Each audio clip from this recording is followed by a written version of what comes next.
Storm forecasting is so important. Over 100 people die each year by tornadoes.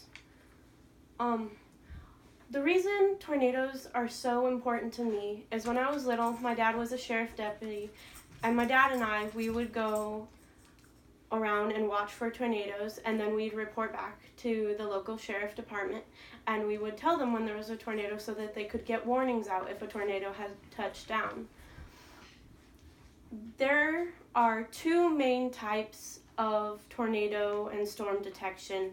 There is Doppler radar and storm chasers. Storm chasers, what they do is they'll just watch for storms, which it's really not the most effective way, because not only, one, you have people out there that could get hurt, and two, they can only report it as fast as they see it. So once they see it, it's already there and can hurt people. Doppler radar, a few years ago, it wasn't the greatest either, just because it had a 15-minute limit. So they could only report 15 minutes before the tornado would actually hit. Doppler also, it's technology. Technology malfunctions, and so people might not have as much time. But luckily that was the old way that people had to do that. The reason forecasting is so important is tornadoes are extremely, extremely dangerous. They have winds over 350 miles an hour. They can flatten houses, lift cars.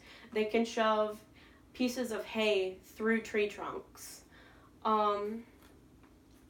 Also, funnel clouds, when the tornado is forming, they are often invisible. Occasionally you can see them when it's picking up dust and stuff, but normally you can't clearly see them until they touch down and are able to pick up a lot of dust, and you're able to fully see the dark funnel cloud.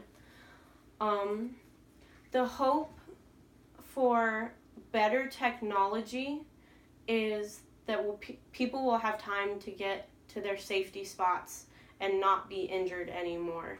And so scientists have actually started working on this. They've came up with a technology. It's basically Doppler again, but it's just better at detecting where it will be and exactly when it will be, because it's actually able to detect wind changes up in the clouds when it gets to a certain size. This new technology is actually called it's called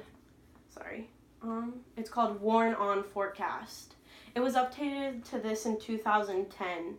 This technology was able to break the 15-minute barrier. So it can warn, it's not